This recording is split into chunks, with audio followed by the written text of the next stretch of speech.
പരിശുദ്ധ പരമ ദിവ്യകാരുണ്യമേ,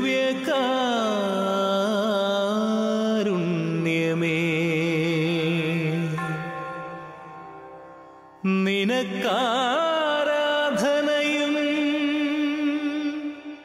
സ്തുതിയും പുകഴ്ചയും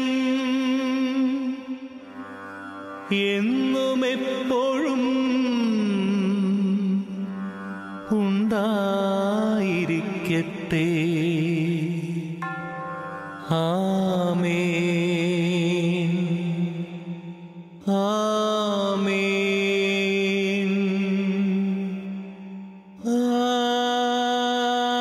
ആമേൻ.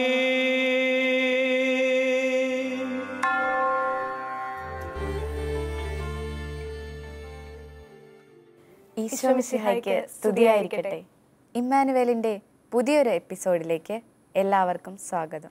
കരിസ്മാറ്റിക് മുന്നേറ്റത്തിലും ജീസസ് യൂത്ത് മൂവ്മെൻറ്റിലെയും നിറസാന്നിധ്യമായിരുന്നു ഷെറി ജോസ്. 2017 ഏപ്രിൽ 25 ഈ ലോകത്തോട് വിട പറഞ്ഞ് നിത്യസമ്മാനത്തിനായി അദ്ദേഹം വിളിക്കപ്പെട്ടു. സങ്കീർത്തനം 73 അധ്യായം 25 വാക്യത്തിൽ ഇങ്ങനെ പറയുന്നു: സ്വർഗത്തിൽ അങ്ങല്ലാതെ വേറെ ആരാണ് എനിക്കുള്ളത്, ഭൂമിയിലും അങ്ങയല്ലാതെ വേറെ ആരെയും ഞാൻ ആഗ്രഹിക്കുന്നില്ല.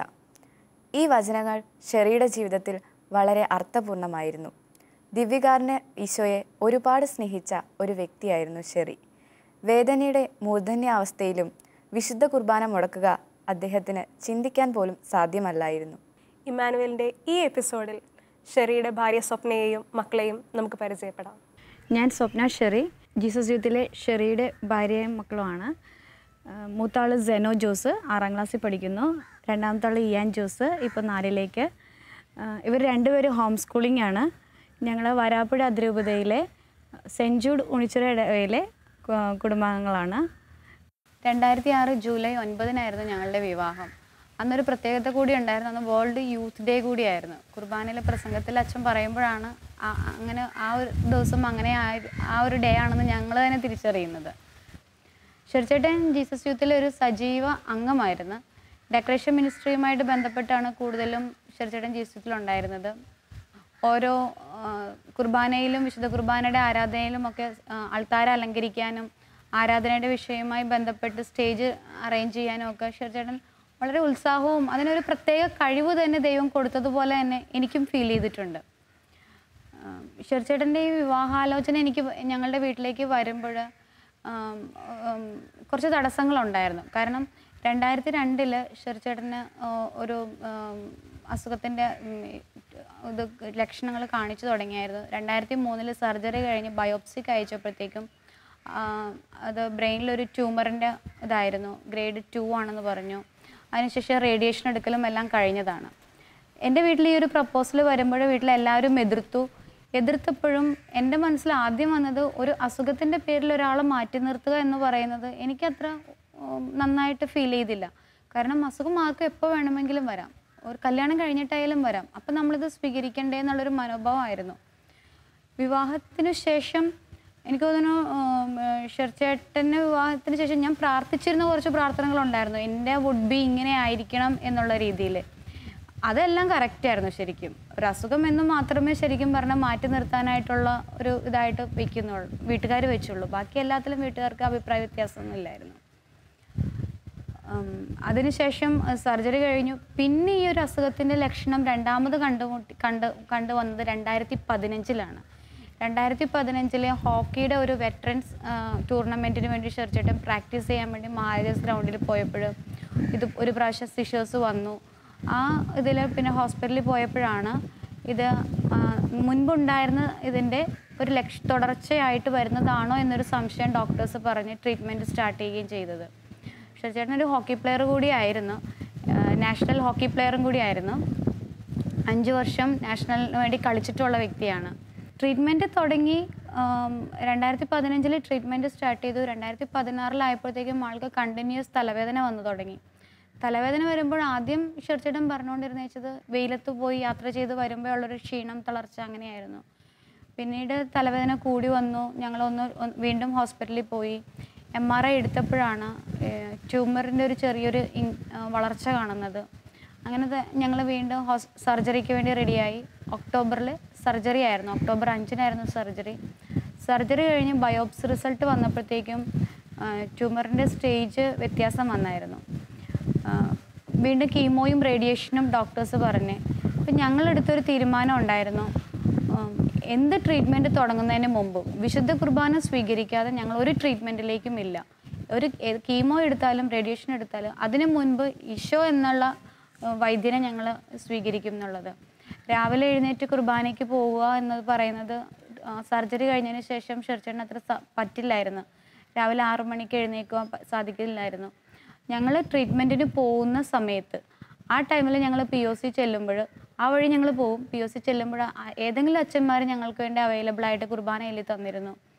ട്രീറ്റ്മെൻറ്റിൻ്റെ സമയത്ത് ഡോക്ടേഴ്സിന് പോലും ഒരു അത്ഭുതമായിരുന്നു. കാരണം ഇത്രയും റേഡിയേഷനും കീമോയും ചെയ്തൊരു വ്യക്തി ആയിരുന്നില്ല. ഓരോ പ്രാവശ്യവും ഡോക്ടേഴ്സ് കൗണ്ട് ചെക്ക് ചെയ്യുമ്പോഴൊക്കെ ഡോക്ടേഴ്സും പ്രതീക്ഷിക്കുന്നത്, കാരണം ഈ ഒരു ഗ്രേഡിലുള്ളൊരു വ്യക്തിക്ക് കാണുന്ന ഒരു സിംറ്റംസും ഷെർച്ചേട്ടനിൽ കാണുന്നില്ലായിരുന്നു. ആളെ കാണുന്നവരും പറയുന്നത് ഇത്രയും കീമോയും 45 കീമോയും 30 റേഡിയേഷനും സർജറിക്ക് ശേഷം എടുത്തു, പക്ഷെ അങ്ങനത്തെ ഒരു ഫീൽ ഒരാൾക്കും തോന്നിയില്ല. വളരെ ഊർജ്ജസ്വലനായിട്ട് തന്നെയായിരുന്നു. ഷെർച്ചേട്ടൻ എപ്പോഴും പറയുന്നത്, ഞാൻ ആദ്യം സ്വീകരിക്കുന്നത് എൻ്റെ ഈശോനെ, എൻ്റെ ഈശോ എന്നെ ശക്തിപ്പെടുത്തി എന്നെ മുന്നോട്ട് നയിക്കുന്നു. അതിനുശേഷം ആൾക്ക് തീരെ വയ്യാതെയായി, കുർബാനയ്ക്ക് പോകാൻ യാത്ര ചെയ്യാൻ ബുദ്ധിമുട്ടായപ്പോൾ പല ദിവസങ്ങളിൽ ഞങ്ങൾക്ക് കുർബാന വീട്ടിൽ ചൊല്ലിക്കിട്ടാനുള്ളൊരു സാഹചര്യം ഉണ്ടായി. പലരും അതിനെ എതിർത്തപ്പോഴും മറ്റു പലരും പറഞ്ഞത്, ഒരിക്കലും അവന് ആവതുള്ള സമയത്ത് അവൻ കുർബാനയ്ക്ക് ഡെയിലി പോവും. ഇന്ന് അവന് വയ്യാതെ ആയപ്പോൾ ഈശോ അവൻ്റെ അടുക്കലേക്ക് വരുന്നൊരു ഫീലാണ് നമ്മൾക്കിത് കാണുമ്പോൾ ഫീൽ ചെയ്യുന്നത്.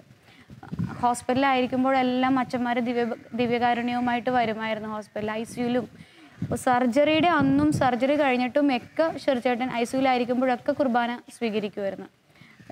എനിക്ക് തോന്നുന്നു ICUൽ മേജർ സർജറി ആയതുകൊണ്ട് ഒരു 2-3 ദിവസം ICUലുണ്ടായിരുന്നു. ആ 3 ദിവസവും ഒരു നോൺ കാത്തലിക് ഇൻസ്റ്റിറ്റ്യൂട്ടിൽ ഒരു ഹോസ്പിറ്റലിലായിരുന്നു സർജറി എങ്കിലും അവരെ കുർബാന കൊണ്ടുപോകാനും ICUൽ കൊടുക്കുവാനും എല്ലാം അനുവദിച്ചിരുന്നു. കുർബാനയുടെ ഒരു സ്നേഹവും ബഹുമാനവും കാരണം എനിക്ക് തോന്നുന്നു പലരും ഞങ്ങളെ കളിയാക്കിയിട്ടുണ്ട്. ഞങ്ങൾ യൂബർ വിളിച്ചൊക്കെ കുർബാനയ്ക്ക് പോകുമ്പോൾ നിങ്ങളുടെ ഇതൊരു ആർഭാടമാണോ എന്ന് വരെ ചോദിച്ചിട്ടുണ്ട്. ഒരു കുർബാനയ്ക്ക് വേണ്ടി നിങ്ങൾ യൂബർ വിളിച്ചു പോകുന്നു, യൂബർ വിളിച്ചു വരുന്നു, ഇങ്ങനെ പൈസ ഇത്രയും ബുദ്ധിമുട്ട് ഈ സർജറിയും കാര്യങ്ങളും നടക്കുമ്പോൾ പലരുടെയും സഹായത്തോടു കൂടിയാണ് നമ്മൾ ആ സർജറിയും കാര്യങ്ങളും എല്ലാം ചെയ്തത്. അപ്പോൾ ആ ഒരു ബുദ്ധിമുട്ടിനിടയിൽ നമ്മൾ ഈ ചെയ്യുന്നത് ഒരു ആർഭാടമായിട്ട് തോന്നി. പക്ഷെ ഞങ്ങൾക്കതൊരു ആർഭാടമായിരുന്നില്ല, ഞങ്ങളുടെ ജീവിതത്തിൻ്റെ ഒരു ആവശ്യമായിരുന്നത്. ജീവിതത്തിൻ്റെ ഒഴിച്ചുകൂടപ്പെടാത്ത ഒരു ആവശ്യം എന്ന് തിരിച്ചറിഞ്ഞത് കൊണ്ടാണ് മണിക്കൂറുകളായാലും രോഗാവസ്ഥയിലായാലും യാത്ര ചെയ്യാൻ ഡോക്ടർമാർ വിസമ്മതിച്ചപ്പോഴും കുർബാനയ്ക്ക് മാത്രം വേണ്ടി ഞങ്ങൾ മുൻകൈയെടുത്ത് യാത്ര ചെയ്തുകൊണ്ടിരുന്നു. ലൂക്കായുടെ സുവിശേഷം 14-ാം അധ്യായത്തിൽ മനോഹരമായ ഒരു ഉപമയുണ്ട്, വിരുന്നിൻ്റെ ഉപമ. ഒരാൾ വിരുന്നൊരുക്കി വെച്ച് ഒരുപാട് പേരെ ക്ഷണിച്ച് കാത്തിരിക്കുകയാണ്. പക്ഷെ എന്നാൽ വിളിക്കപ്പെട്ടവരൊക്കെ ഓരോരോ ഒഴിവ് കഴിവുകൾ പറഞ്ഞ് വിരുന്നിനെ ചെല്ലാതിരിക്കുന്നു. ശരിക്കും ഇത് ആ വിരുന്നിന് ക്ഷണിച്ച വ്യക്തിയോട് ചെയ്ത ഒരു അനാദരവല്ലേ? നമ്മളും നമ്മുടെ തൊട്ടടുത്ത ഇടവക ദേവാലയത്തിൽ വിശുദ്ധ കുർബാന നടക്കുമ്പോൾ പല കാരണങ്ങളാൽ കുഞ്ഞു കുഞ്ഞു കാരണങ്ങൾ ഒഴിവ് കഴിവുകൾ പറഞ്ഞ് മടി പിടിച്ചും ഒക്കെ പോകാതിരിക്കുമ്പോൾ ഈശോ നമുക്ക് വേണ്ടി ഒരുക്കുന്ന ആ വലിയ വിരുന്നിൽ പങ്കുകാരാകാതെ നമ്മൾ ഈശോയോട് കാണിക്കുന്ന ഒരു അനാദരവ് തന്നെയല്ലേ അത്? ശരിക്കും നമ്മുടെ ഈ കേരളത്തിൽ ഒരുപാട് പള്ളികളും ചാപ്പലുകളും ഒക്കെ ഉണ്ട്, വിശുദ്ധ കുർബാന സ്വീകരിക്കാനും പോയിരുന്ന് പ്രാർത്ഥിക്കാനും ഒക്കെ ഉണ്ട്. എന്നാൽ കേരളത്തിൽ നിന്ന് മാറി നോർത്ത് ഈസ്റ്റിലേക്കും മിഷൻ സ്ഥലങ്ങളിലേക്കൊക്കെ പോയാൽ അവിടെയുള്ള ആളുകൾ ഒരു മാസങ്ങളോളമൊക്കെ വിശുദ്ധ കുർബാന സ്വീകരിക്കാൻ വേണ്ടി കാത്തിരിക്കാറുണ്ട്. പിന്നെ അതുപോലെ കിലോമീറ്ററുകളോളം നടന്നു പോയി വിശുദ്ധ കുർബാന സ്വീകരിക്കാറുണ്ട്. ഇവരൊക്കെ ശരിക്കും നമ്മളോട് ചോദിക്കുന്ന ഒരു ചോദ്യമുണ്ട്, ഇത്രയും അടുത്ത് വിശുദ്ധ കുർബാന എല്ലാ സൗകര്യങ്ങളോടെ ഒരുക്കി വെച്ചിട്ട് എന്തുകൊണ്ടാണ് നമ്മൾ അത് കാണാതെ പോകുന്നതെന്ന്. വിവാഹത്തിന് മുമ്പായിരുന്നുവെങ്കിൽ ഞാൻ ഡെയിലി കുർബാനയ്ക്ക് പോകുമായിരുന്നു, കുർബാന മുടക്കാറില്ലായിരുന്നു. ഷെർച്ചേട്ടനാണെങ്കിലും അനുദിനം ദിവ്യബലിയിൽ സംബന്ധിക്കുന്ന ഒരു വ്യക്തിയായിരുന്നു. അതുകൊണ്ട് വിവാഹത്തിന് ശേഷം ഞങ്ങൾക്ക് അങ്ങനെ ഒരു ബുദ്ധിമുട്ട് ഫീൽ ചെയ്തിട്ടില്ല. കാരണം ഞങ്ങൾക്ക് രണ്ടുപേർക്കും ദിവ്യബലിയിൽ പങ്കെടുക്കുക എന്നുള്ളത് ജീവിതത്തിൻ്റെ ഒരു ജീവിതചര്യ പോലെ ആയതുകൊണ്ട് അത് ഒഴിവാക്കുക എന്ന് പറയുമ്പോൾ ഒരു ദിവസത്തെ ഒരു ദിവ്യബലി മുടങ്ങുക ഞങ്ങൾക്ക് രണ്ടുപേർക്കും വിഷമമുള്ള കാര്യമായിരുന്നു. എൻ്റെ ഗർഭാവസ്ഥയിലായാൽ പോലും പലപ്പോഴും എനിക്ക് യാത്ര ചെയ്യാൻ ബുദ്ധിമുട്ടുകളായിരുന്നപ്പോഴും ഞങ്ങൾ കുർബാന മുടക്കാറില്ല. നടന്നായാലും, വണ്ടിയിൽ യാത്ര ചെയ്യാൻ പാടില്ല എന്ന് പറയുമ്പോൾ ഞങ്ങൾ നടന്നായാലും ഞങ്ങൾ ദിവ്യബലിക്ക് പോകുമായിരുന്നു. ഒരുപക്ഷെ എന്തെങ്കിലും സാഹചര്യത്തിൽ ഷെർച്ചേട്ടൻ്റെ വർക്കുമായിട്ട് ബന്ധപ്പെട്ട് രാവിലെ കുർബാനയ്ക്ക് പോകാൻ പറ്റിയില്ല എങ്കിൽ, വൈകിട്ടും അതിനൊരു സാഹചര്യം വന്നില്ലെങ്കിൽ, ഏതെങ്കിലും പള്ളികളിലോ അല്ലെങ്കിൽ ഏതെങ്കിലും ആശ്രമങ്ങളിലോ ഏതെങ്കിലും ഒരു അച്ഛൻ്റെ പേഴ്സണൽ കുർബാന ഉണ്ടോ എന്ന് ഷെർച്ചേട്ടൻ അന്വേഷിച്ച് ഞങ്ങൾ ഒരുമിച്ച് അവിടെ മരണത്തിന് മുമ്പ് വരെ ഞങ്ങൾ അതുപോലെ തന്നെ ഞങ്ങൾ കുർബാനയ്ക്ക് പോകുമായിരുന്നു. POCയിലോ കണ്ണുകുന്നത്ത് ആശ്രമത്തിലോ ലൂർദാസ് ഹോസ്പിറ്റലോ എവിടെയെങ്കിലും ഞങ്ങൾ പോയി കുർബാനയിൽ പങ്കെടുക്കും. കാരണം കുർബാന ഒഴിവാക്കിയിട്ടുള്ളൊരു ദിവസം ചിന്തിക്കാൻ പറ്റുന്നില്ല. അന്ന് രാത്രി നമ്മൾ ആ ഒരു ദിവസത്തെ വിലയിരുത്തുമ്പോൾ, ഒരു ദിവസത്തെ കുർബാന സ്വീകരണം ഈശോ ഉള്ളിൽ വന്നില്ല, അന്നത്തെ ദിവസത്തെ എല്ലാ പ്രശ്നങ്ങളും നമ്മൾ ചിലപ്പോൾ വയ്ക്കുന്നത് ഇന്ന് ദിവ്യബലിയിൽ പങ്കെടുക്കാതിരുന്നത് കൊണ്ട് സംഭവിച്ചതാണ്. അപ്പം അങ്ങനെ ഒരു ദിവ്യബലിക്കൊരു പേര് ദോഷം വരരുത് ഉള്ളിൽ ഞങ്ങൾക്ക് ഉണ്ടായിരുന്നു. ഒരിക്കലും ദിവ്യബലിയിൽ പങ്കെടുക്കാതിരുന്നത് കൊണ്ടാണ് നമ്മുടെ കുടുംബത്തിലെ പ്രശ്നങ്ങൾ ഇങ്ങനെ ഇന്ന് ഉണ്ടായത്. അങ്ങനെ ഒരിക്കലും ഞങ്ങൾക്ക് പറയാൻ ഇടവരരുതെന്ന് ഞങ്ങളുടെ ഉള്ളിൽ ആഗ്രഹം ഉണ്ടായിരുന്നു. ഞങ്ങൾ മിഷന് പോകുമായിരുന്നു വെക്കേഷൻ സമയങ്ങളിൽ. നോർത്ത് ഇന്ത്യയിൽ മിഷന് പോകുമ്പോഴാണ് അവിടെയുള്ള ആളുകൾ മണിക്കൂറുകൾ, രാവിലെ 6 മണിക്കത്തെ കുർബാനയ്ക്ക് വെളുപ്പിന് 3 മണിക്ക് തന്നെ എഴുന്നേറ്റ് വിശുദ്ധ ബലിക്ക് വരുന്നവരുണ്ട്. ഞങ്ങൾ വാരണാസിയിലായിരിക്കുമ്പോൾ അവിടെ നോൺ ക്രിസ്ത്യൻസാണ്, ക്രിസ്തു ഭക്താസ് എന്ന് അവരറിയപ്പെടുന്ന. അവർ മാമോദീസ സ്വീകരിച്ചിട്ടില്ല, അവർക്ക് ദിവ്യകാരുണ്യം സ്വീകരിക്കാൻ പറ്റില്ല. പക്ഷേ അവർ ആ ദിവ്യബലിയോടുള്ള ആത്മാർത്ഥതയ്ക്ക് വെളുപ്പിന് 3 മണിക്ക് മണിക്കൂറുകളോളം നടന്ന് ആശ്രമത്തിൽ വന്ന്, IMSൻ്റെ ആശ്രമത്തിൽ വന്ന് കുർബാനയിൽ പങ്കെടുക്കുന്ന കാണുമ്പോൾ ഞങ്ങൾക്കൊക്കെ ശരിക്കും പറഞ്ഞൊരു ഷെയിം ആയിട്ടുണ്ട്. കാരണം നമ്മുടെ ചുറ്റുപാടും ഇത്രയും പള്ളികളും ഇത്രയും ആശ്രമങ്ങളും കോൺവെൻറ്റുകളും ഒക്കെ ഉണ്ടായിട്ടും രാവിലെ മുതൽ വൈകുന്നേരം വരെ തുടർച്ചയായി നമുക്ക് സാധിക്കുന്ന സമയങ്ങളിലെല്ലാം ഒന്ന് സമയം കണ്ടെത്തിയാൽ പോകാവുന്ന മണിക്കൂറുകൾ, ഒരു അരമണിക്കൂർ നമുക്ക് മാറ്റി വെച്ചാൽ ഒരു കുർബാന നമുക്ക് പങ്കെടുക്കാം. അതിന് പോലും നമ്മൾ മുതിരുന്നില്ല. ഇവർ മണിക്കൂറുകൾ, കർഷകരാണ്, അവർ മണിക്കൂറുകൾ വീട്ടുകളിൽ നിന്ന് ഇറങ്ങി കുർബാനയ്ക്ക് വരുന്നു, തിരിച്ച് അതേ മണിക്കൂറുകൾ നടന്നാലേ അവർക്ക് അവരുടെ കുടുംബത്തിൽ എത്താൻ പറ്റുള്ളൂ. അത് അവർക്ക് ദിവ്യകാരുണ്യം സ്വീകരിക്കാൻ പറ്റാതിരുന്നിട്ട് പോലും ആ ഒരു ആത്മാർത്ഥത കാണുന്നത് അത് കൂടുതലും ഞങ്ങളെ ഒന്ന് ബലപ്പെടുത്തിയിട്ടുണ്ട്. കുർബാനയോടുകൂടിയുള്ള ഒരു ജീവിതത്തിലേക്ക് കുറേ കൂടി ആഴപ്പെടുത്തി ഞങ്ങൾ. മക്കളെക്കുറിച്ച് ആകുലപ്പെടാത്ത മാതാപിതാക്കൾ വിരളമാണ്. വളർന്നു വരുന്ന തലമുറ വഴിതെറ്റിപ്പോകുമോ എന്ന ആകുലതയാണ് അവർക്ക്. ഈ സാഹചര്യത്തിൽ വിശുദ്ധ തോമസ് മൂറിൻ്റെ വാക്കുകൾ വളരെ ശ്രദ്ധേയമാണ്. എനിക്ക് ധാരാളം പ്രശ്നങ്ങളുണ്ട്. അവയെ നേരിടാൻ വിശുദ്ധ കുർബാന സ്വീകരണം എന്നെ സഹായിക്കുന്നു. എനിക്ക് വളരെ പ്രധാനപ്പെട്ട കാര്യങ്ങൾ ചെയ്തു തീർക്കാനുണ്ട്. അതിന് ആവശ്യമായ പ്രകാശവും ജ്ഞാനവും ലഭിക്കുന്നത് ദിവ്യകാരുണ്യ ഈശോയെ സ്വീകരിക്കുന്നതിലൂടെയാണ്. നമ്മുടെ കുടുംബത്തിലെ മക്കൾ വിശുദ്ധ കുർബാനയിൽ അടിയുറച്ച് വളർന്ന ഒരിക്കലും വഴിതെറ്റി പോവുകയില്ല. ഞങ്ങളുടെ വിവാഹത്തിന് ശേഷം അനുദിന ദിവ്യബലികൾ പങ്കെടുക്കുവാനായിട്ട് ദൈവം ഒരുമിച്ചുള്ള ഒരുമിച്ച് കുർബാനയ്ക്ക് പോകാനും പ്രാർത്ഥിക്കുവാനും ഒരു ഭാഗ്യം എനിക്ക് തോന്നുന്നു ഷെർച്ചേട്ടൻ മരിക്കുന്നത് വരെ ഞങ്ങൾക്ക് അങ്ങനെ ഒരു ഭാഗ്യം ലഭിച്ചു എന്ന് തന്നെ പറയാം. ഞങ്ങളുടെ ജീവിതത്തിൽ പല പ്രശ്നങ്ങളും വഴക്കുകളും തെറ്റിദ്ധാരണകളും എല്ലാം ഉണ്ടാകുമ്പോൾ അത് സോൾവ് ചെയ്യാനായിട്ട് പോയിരിക്കുന്നത് ദിവ്യകാരുണ്യ സന്നിധിയിലായിരുന്നു. കുട്ടികൾക്കും അറിയാം, ഇവർ തമ്മിൽ ഇപ്പോഴും എന്തെങ്കിലും വഴക്കോ ബഹളോ ഉണ്ടായാലും ഷെർച്ചേട്ടൻ ആദ്യം പറഞ്ഞു വിടുന്നത് പോയി ആരാധനയുടെ മുമ്പിൽ പോയിരുന്ന് പ്രാർത്ഥിക്കാനാണ്. അവിടെ പോയി നിങ്ങൾക്ക് പ്രാർത്ഥിക്കാൻ പറ്റില്ല, നിങ്ങൾ വെറുതെ ഇരുന്നോളാം തന്നെ പറയുന്ന അത് കഴിഞ്ഞ് വരുമ്പോഴുള്ള ഒരു ഫീലിംഗ്, ആ ഒരു ദേഷ്യവും അമർഷവും എല്ലാം മാറി മറ്റൊരു വ്യക്തിയായിട്ട് പലപ്പോഴും തിരിച്ചു വരുന്നുണ്ട്. എനിക്ക് തോന്നുന്നു കുട്ടികളുണ്ടായതിന് ശേഷം ഇവർ ഏകദേശം വളരെ കുറച്ച് നാളുകൾ മാത്രമേ ദിവ്യബലിക്ക് പോവാതെ ഇരുന്നിട്ടുള്ളൂ. തീരെ വയ്യാതെ ആകുമോ എങ്കിലും പോലും അടുത്തൊരു ദിവസം സാധിക്കുമെങ്കിൽ ഇവർ 2 കുർബാനയൊക്കെ അറ്റൻഡ് ചെയ്യാൻ ശ്രമിക്കാറുണ്ട്. ഞങ്ങൾ ഒരു ബുക്കിൽ വായിച്ചതാണ്, നമ്മൾ ഇപ്പോൾ കാണുന്ന ഈ ദിവ്യബലികൾ, നമ്മൾ പങ്കെടുക്കുന്ന ദിവ്യബലികൾ നമ്മൾ മരിച്ചു കഴിയുമ്പോൾ നമ്മളുടെ വിധി സമയത്ത് നമ്മൾ ദൈവസന്നിധിയിലായിരിക്കുമ്പോൾ അതെല്ലാം നമുക്ക് പ്രതിഫലമായിട്ട് ദൈവം എടുത്തു വയ്ക്കുമെന്നുള്ളത്. അപ്പോൾ ഞങ്ങളുടെ അത് വായിച്ചു കഴിഞ്ഞപ്പോൾ തുടങ്ങി ഞങ്ങളുടെ മനസ്സിലുള്ളത്, നമ്മൾക്ക് പറ്റുന്നൊരു കാര്യം അത് ചെയ്യുമ്പോൾ ദൈവം അതിനെ എന്തുമാത്രം വിലമതിക്കുന്നു. നമ്മുടെ പാപങ്ങളുടെ കടങ്ങൾ വീട്ടുന്ന സമയത്ത് അല്ലെങ്കിൽ വിധി സമയത്ത് നമ്മൾ നിൽക്കുമ്പോൾ ദൈവം ഇത് നമ്മൾക്ക് വേണ്ടി നമ്മളുടെ ഒരു രക്ഷയ്ക്ക് വേണ്ടി ഉപയോഗിക്കുമല്ലോ എന്നുള്ളൊരു തിരിച്ചറിവ് അത് കൂടുതലും ദിവ്യബലിയിലേക്ക് അടുക്കുവാനായിട്ട് ഒരു ഇടയാക്കിയിട്ടുണ്ട്. പലപ്പോഴും സഹോദരങ്ങളും ബന്ധുക്കളും ഒക്കെ നമ്മളോട് പറഞ്ഞിട്ടുണ്ട്, കൊച്ചിലെ ഇവരെ ദിവ്യബലിക്ക് കൊണ്ടുപോകുന്നു, ഒരു നാൾ ഇവർ കുറച്ചൊക്കെ വലുതായി കഴിയുമ്പോൾ ഇവർ പള്ളിയിൽ പോലും കയറാത്തൊരു കാലം വരും. കാരണം നിങ്ങളിപ്പോൾ നിർബന്ധിച്ച് രാവിലെ വിളിച്ചെഴുന്നേൽപ്പിക്കുന്നു, കൊണ്ടുപോകുന്നു, അവർക്ക് ഇഷ്ടമില്ലെങ്കിൽ കൂടി അവർ നിങ്ങളുടെ വഴക്ക് പേടിച്ചൊക്കെ നിങ്ങൾ കുർബാനയ്ക്ക് വരുന്നു. പക്ഷേ ഒരു കുറേയൊക്കെ കഴിഞ്ഞ് ഇവർ തന്നെത്താനെ സ്വന്തം കാര്യങ്ങളൊക്കെ ആകുമ്പോഴത്തേക്കും ഇവർക്ക് ദിവ്യബലിയോട് വലിയ ഭക്തിയും സ്നേഹവും ഒന്നും കാണില്ല, അവർ പള്ളിയിൽ പോകാതെയാകും.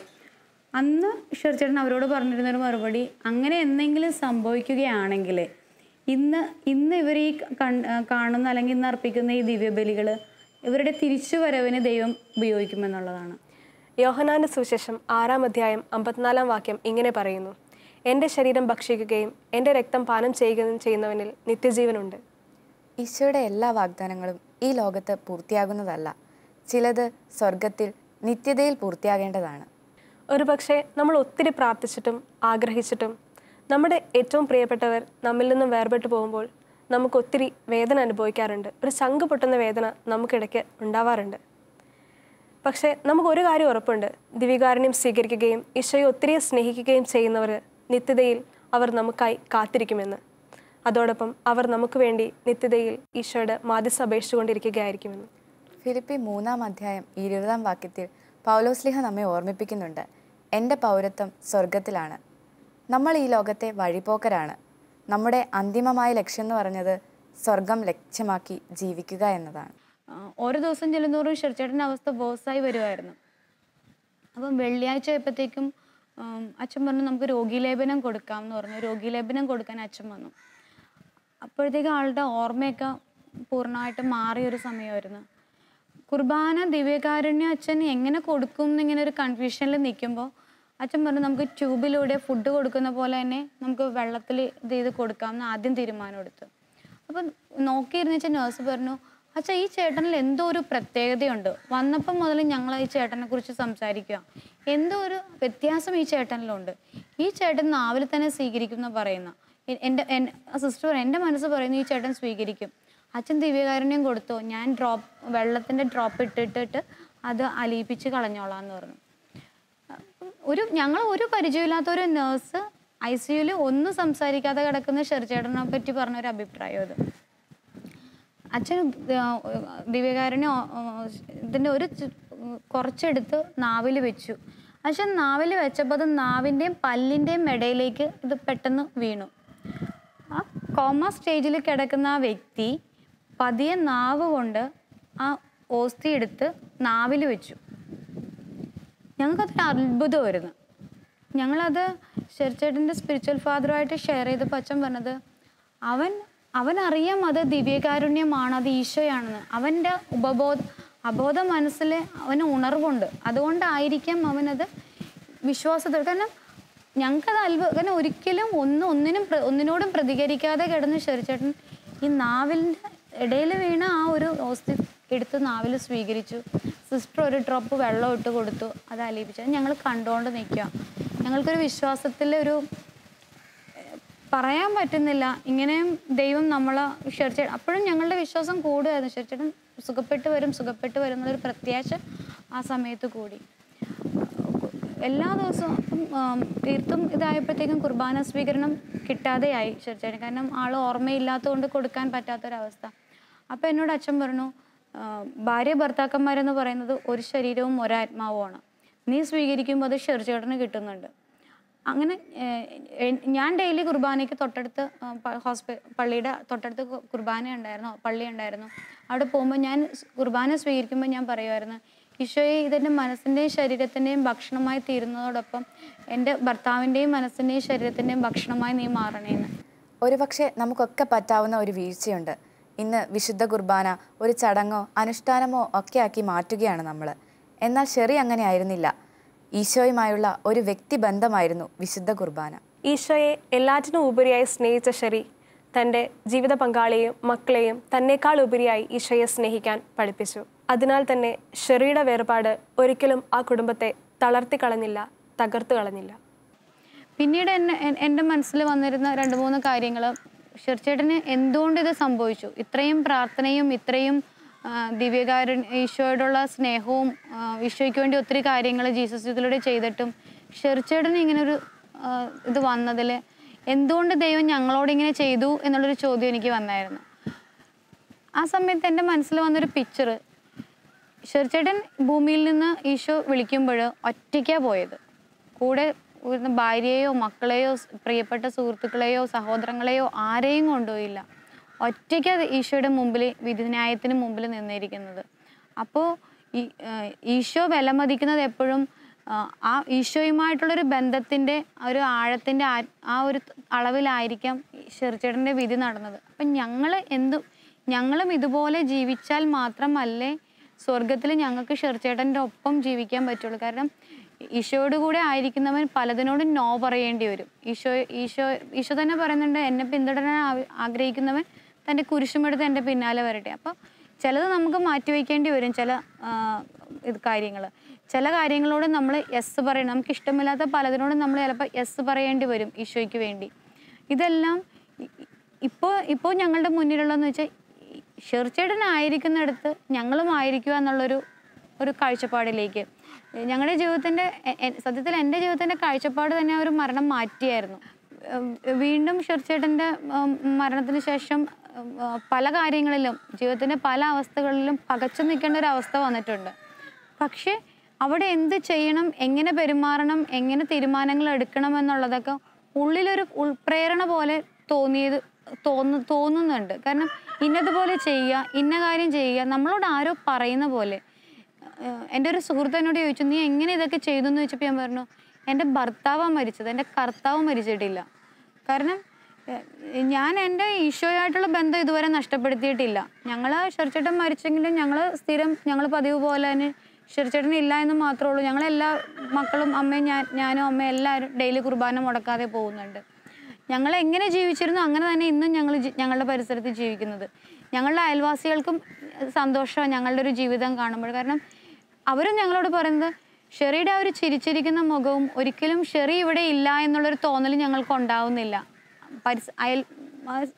റോഡിൽ കൂടെ പോകുന്ന ആരോടും ചിരിച്ചുകൊണ്ട് സംസാരിക്കുന്നൊരു പ്രകൃതമായിരുന്നു. എല്ലാവരുടെ മുമ്പിൽ ഒരു ചോദ്യമായിരുന്നു ഷെറി മരിച്ചപ്പോൾ എന്തുകൊണ്ട് ഷെറിക്ക് ഇങ്ങനെ വന്നു എന്നുള്ളത്. പക്ഷെ ഞങ്ങൾ വിശ്വസിക്കുന്നു ഈശോ തന്നെ സ്നേഹിക്കുന്നവർക്ക് എല്ലാം നന്മയ്ക്കായിട്ട് പരിണമിപ്പിക്കും. ഞങ്ങളുടെ ജീവിതത്തിൽ ഈ വന്നത് ഇന്ന് ഞങ്ങൾക്ക് ഉൾക്കൊള്ളാൻ അല്പം ബുദ്ധിമുട്ടുണ്ടെങ്കിലും ഭാവിയിൽ ഒരുപക്ഷെ വർഷങ്ങൾക്ക് ശേഷമായിരിക്കാം ഇതൊരു കൃപയായിട്ടും മറ്റുള്ളവർക്ക് പകർന്നു കൊടുക്കാൻ ഞങ്ങൾക്ക് പറ്റുന്നത്. അഭിമാനത്തോടുകൂടി പറയാൻ സാധിക്കുന്നുണ്ട്, ഒരു വിശുദ്ധൻ്റെ കൂടെ ജീവിക്കുവാനായിട്ട് ദൈവം ഇടവരുത്തി എന്നുള്ളത്. പ്രശ്നങ്ങൾ ഉണ്ടാകുമായിരുന്നുവെങ്കിലും പ്രതിസന്ധി ഘട്ടങ്ങളും സാമ്പത്തികമായ ബുദ്ധിമുട്ടുകളും എല്ലാം ഉണ്ടാകുമായിരുന്നെങ്കിലും ഞങ്ങളുടെ കുടുംബത്തിൽ ഞങ്ങളെടുത്തൊരു തീരുമാനം തമ്പുരാൻ്റെ മുന്നിലായിരിക്കുമ്പോൾ ഇതിനെല്ലാം ഒരു പരിഹാരമുണ്ടെന്നുള്ളതായിരുന്നു. എൻ്റെ ഭർത്താവാണ്, കർത്താവല്ല മരിച്ചത്. ദിവ്യകാരുണ്യ ഈശോയെ ഒരുപാട് സ്നേഹിച്ച സ്വപ്നയ്ക്ക് തൻ്റെ ഭർത്താവിൻ്റെ വേർപാട് ഈശോയോട് ചേർന്ന് നിന്ന് അഭിമുഖീകരിക്കാൻ കഴിഞ്ഞു. യഥാർത്ഥ ക്രിസ്തീയ സന്തോഷം യേശുവിൻ്റെ സാന്നിധ്യമാണെന്ന് സ്വപ്നയുടെ ജീവിതം നമുക്ക് കാണിച്ചു തരുന്നു.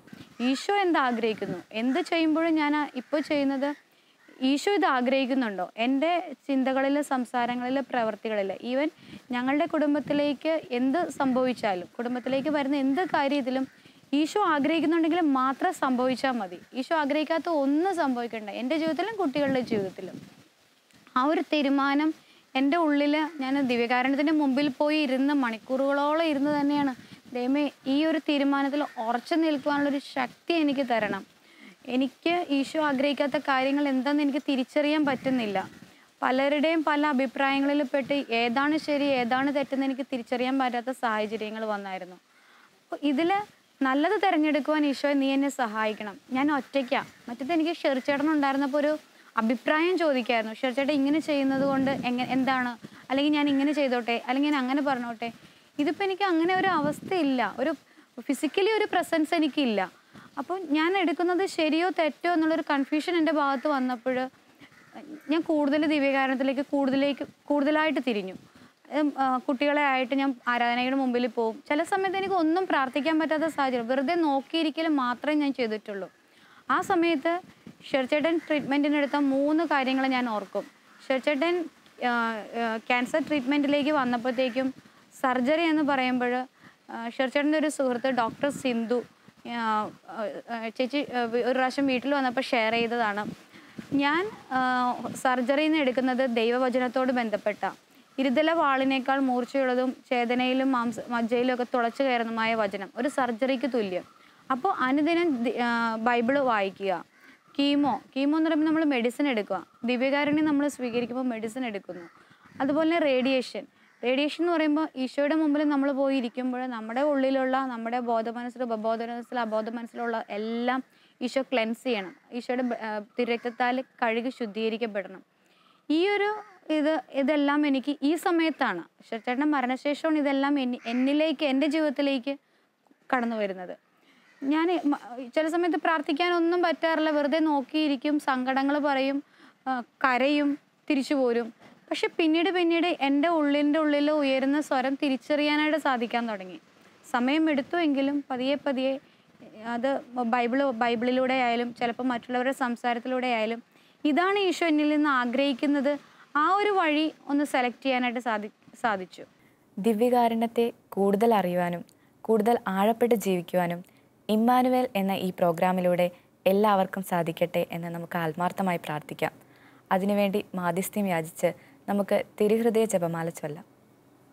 മിശിഹായുടെ ദിവ്യാത്മാവേ, എന്നെ ശുദ്ധീകരിക്കണമേ. മിശിഹായുടെ തിരുശരീരമേ, എന്നെ രക്ഷിക്കണമേ. മിശിഹായുടെ തിരുരക്തമേ, എന്നെ ലഹരി പിടിപ്പിക്കണമേ. മിശിഹായുടെ തിരുവിലാവിലെ വെള്ളമേ, എന്നെ കഴുകണമേ. മിശിഹായുടെ പീഡാനുഭവമേ, എന്നെ ധൈര്യപ്പെടുത്തണമേ. നല്ല ഈശോ, എൻ്റെ അപേക്ഷ കേൾക്കണമേ. അങ്ങേ തിരുമുറിവുകൾക്കിടയിൽ എന്നെ മറച്ചുകൊള്ളണമേ. അങ്ങയിൽ നിന്ന് പിരിഞ്ഞു പോകുവാൻ എന്നെ അനുവദിക്കരുതേ. ദുഷ്ടശത്രുവിൽ നിന്ന് എന്നെ കാത്തുകൊള്ളണമേ. എൻ്റെ മരണനേരത്ത് എന്നെ അങ്ങേ പക്കലേക്ക് വിളിക്കണമേ. അങ്ങേ പരിശുദ്ധാന്മാരോട് കൂടി നിത്യമായി അങ്ങേ സ്തുതിക്കുന്നതിന് അങ്ങേ അടുക്കൽ വരുവാൻ എന്നോട് കൽപ്പിക്കണമേ. ഹൃദയശാന്തതയും എളിമയുള്ള ഈശോ, എൻ്റെ ഹൃദയം അങ്ങേ ദിവ്യഹൃദയത്തിന് ഒത്തതാക്കി അരുളണമേ. ഈശോയുടെ മാധുര്യമുള്ള തിരുഹൃദയമേ, എൻ്റെ സ്നേഹമായിരിക്കണമേ. ഈശോയുടെ മാധുര്യമുള്ള തിരുഹൃദയമേ, എൻ്റെ സ്നേഹമായിരിക്കണമേ. ഈശോയുടെ മാധുര്യമുള്ള തിരുഹൃദയമേ, എൻ്റെ സ്നേഹമായിരിക്കണമേ. മറിയത്തിൻ്റെ മാധുര്യമുള്ള ദിവ്യഹൃദയമേ, എൻ്റെ രക്ഷയായിരിക്കണമേ. ഈശോയുടെ മാധുര്യമുള്ള തിരുഹൃദയമേ, ഞങ്ങളുടെ മേൽ അലിവുണ്ടായിരിക്കണമേ. അമലോത്ഭവ മറിയത്തിൻ്റെ കറയില്ലാത്ത ദിവ്യഹൃദയമേ, ഞങ്ങൾക്ക് വേണ്ടി അപേക്ഷിക്കണമേ. തിരുഹൃദയത്തിൻ്റെ നാഥേ, ഞങ്ങൾക്ക് വേണ്ടി അപേക്ഷിക്കണമേ. ഈശോയുടെ തിരുഹൃദയം എല്ലായിടത്തും സ്നേഹിക്കപ്പെടട്ടെ. മരണവേദന അനുഭവിച്ച ഈശോയുടെ തിരുഹൃദയമേ, മരിക്കുന്നവരുടെ മേൽ കൃപയായിരിക്കണമേ. പരിശുദ്ധ പരമ ദിവ്യകാരുണ്യത്തിന് എന്നേരവും ആരാധനയും സ്തുതിയും പുകഴ്ചയും ഉണ്ടായിരിക്കട്ടെ.